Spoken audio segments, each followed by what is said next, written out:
Europe 1, le club de l'été. Anissa Haddadi. Le club de l'été de François Rollin jusqu'à 10h30 avec toute l'équipe évidemment, Héloïse Goua, Maxime Verrier à mes côtés. Et c'est l'heure, François Rollin, de votre portrait sonore. Alors on l'a vu depuis 9h, vous êtes un gros mytho. D'ailleurs vous le dites dans ce livre, Mémoire d'un gros mytho. Mais là, est-ce que vous êtes prêt à nous dire toute la vérité ? Je demande à réfléchir, comme disait le général de Gaulle. On verra, on jugera sur pièce, c'est ça. Oui. On va effectivement vous passer des sons qui devraient vous rappeler des moments de votre vie, de votre carrière, et vous allez devoir nous en dire un peu plus. C'est parti, là on fait un vrai bond dans le passé, écoutez. Oh minouche, ma minouche, je t'ai dans la peau, et crois-moi pour m'avoir, fallait se lever tôt. 1982, François Rollin est à la voix et à la flûte aussi. Oui. Ça s'appelle Minouche, le groupe c'est Tchouk Tchouk Nougat, Oui, et ce sont vos débuts. oui. Mais là, vous remuez un très douloureux fer dans une plaie toujours béante. Aïe. Parce que non, ce groupe a très bien vécu, a beaucoup tourné pendant une dizaine d'années. On a enregistré ce titre avec l'ami Romain Didier qui nous a fait les arrangements. Et puis, ce titre, lui, n'a pas spécialement marché en radio. En revanche, il est devenu, mais je ne l'ai appris que 10 ans plus tard, l'hymne du Club Méditerranée. Si bien que 10 ans plus tard, moi, je vais au Club Méditerranée à l'île Maurice, et à un moment donné, la grande fête de la semaine, ils font plein de numéros, puis ils disaient maintenant, on va tous reprendre l'hymne, et j'entends une salle de 800 personnes qui reprennent ma chanson. Génial. Qu'est-ce que c'est que ça ? Et après, je vais dire au chef de village, vous savez que c'est ma chanson, et il me tape sur l'épaule gentiment en disant, mais oui, C'est vrai. et j'ai, évidemment, à ce moment-là, quand je vous dis que c'est une plaie béante, j'ai réclamé des droits d'auteur. Bah oui, Le c'est titre normal, forcément. a été dans tous les clubs med l'hymne pendant 10 ans. Donc il a été joué, tout ça. Et le club Méditerranée s'est défendu en disant je sais pas quoi, qu'ils savaient pas. Puis on a eu rien du tout. Pot de balle et balai de crin. Oh, bah là, on peut lancer le procès en direct sur le club de l'été. Nous, C'est on trop vous tard. Mais je vous dirai un autre procès à lancer tout à l'heure. J'en ai encore un Ah, aujourd'hui. alors ça, on va se le noter et on a envie de le savoir. Là, ça, c'est du teasing. Si vous restez pas avec nous jusqu'à 10h30. Bon, très bien. Donc, ce tube, bah, écoutez-le, mettez-le là. Vous, si vous faites un barbecue entre amis cet été, vous mettez Tchouk Tchouk Nougat de Minouche et vous allez vous régaler. Un autre extrait. Alors là, c'est vraiment le grand public qui vous découvre à ce moment-là. Quelque chose à dire. Le professeur Rollin a toujours quelque chose à dire. La dernière fois que j'ai bouffé du phoque, c'était en 1947, et j'ai tout gerbé dans l'évier. Dans l'évier ? Oui, enfin, c'était une espèce de grand lavabo que j'avais installé... Bonsoir ! Que j'avais installé moi-même pour pouvoir, le cas échéant, y gerber. Et donc, je l'avais peint couleur gerbure. Je ne sais pas si vous connaissez couleur gerbure. Ah bah oui. Merci, professeur Rollin. Et voilà, quelques secondes du professeur Rollin qui fonctionnait toujours, que ce soit à la télé ou même encore maintenant à la radio, quelques années plus tard. Et même, ça fonctionne encore sur vous, là où vous voyez, vous marrez. C'est l'absurde qui marche tout le temps. Parce que c'est lointain, puis c'est vraiment un des plus beaux souvenirs de ma vie. L'équipe d'écriture, avec Topor, que j'ai cité tout à l'heure, avec GB, avec Wolinski, assassiné, comme vous le savez. Charlie avec, Hebdo, ouais. Voilà, quelques autres copains. François Morel était déjà un peu dans l'affaire. Et puis le tournage, formidable, avec toutes ces stars Donc le tournage, délicieuses. c'est Palace, la série créée par Jean-Michel Rive.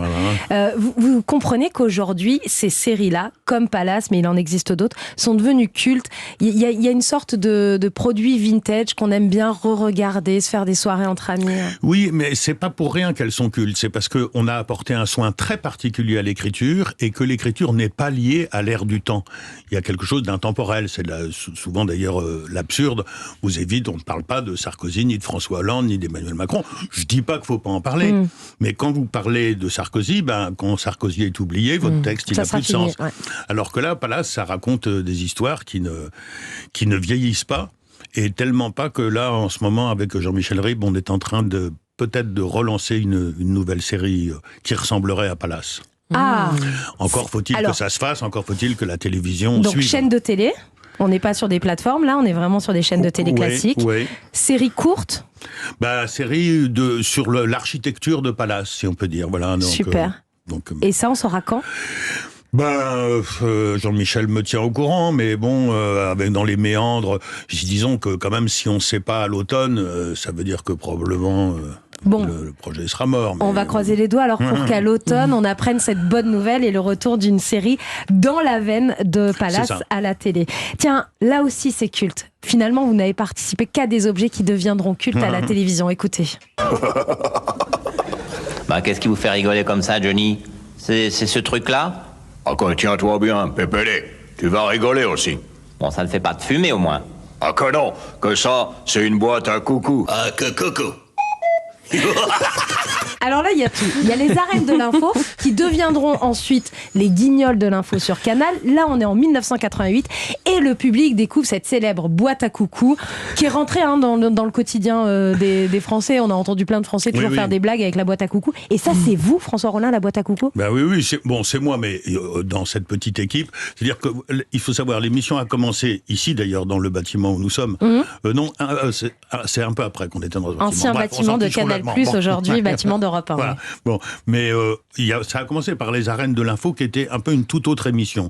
Et cette émission-là a recruté 3 personnages immenses, Benoît Delépine, Jean-Marie Gouriot et François Rollin. Merde, je me suis cité comme personnage. Et nous, en fait, les arènes de l'info, le principe nous plaisait pas trop, et donc on a proposé, ce que Canal a accepté, les guignols de l'info, où à ce moment-là, les marionnettes jouaient leur propre rôle, ce qui n'était pas le cas avant. Donc Johnny était bien Johnny, PPDA était bien PPDA, et juste, on était dans la caricature, on leur faisait faire des trucs un peu fous. Et c'est un très très bon souvenir, parce qu'on a vraiment monté toute cette machine, avec Gouriot, Delépine, et aussi Jean-François Alain, qui nous a rejoints.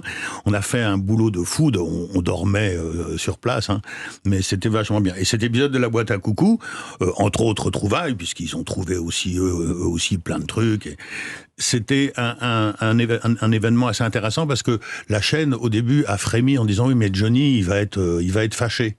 Et en fait, Johnny Hallyday, il n'est pas plus bête que vous et moi, et donc il a compris que c'était bienveillant, que c'était un truc absurde, un truc fois qui lui donnait un côté un peu lunaire. C'était pas du tout un foutage de gueule. Héloïse ? Est-ce que les personnages dont vous parlez dans votre livre ont été vexés ? Est-ce que certaines personnalités ont été vexées par les caricatures que vous avez dressées ? Alors pour l'instant, je ne le sais pas sur tous.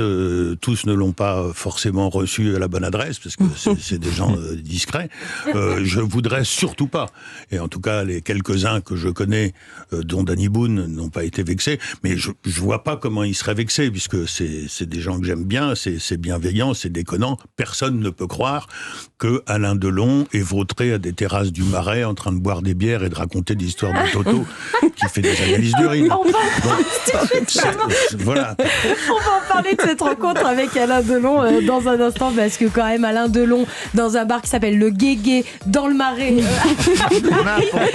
c'est quand même une petite pépite. Vous êtes quand même celui qui a marqué l'histoire de la télé avec Palace, entre autres, mais est-ce que vous regardez les séries, François Rollin ?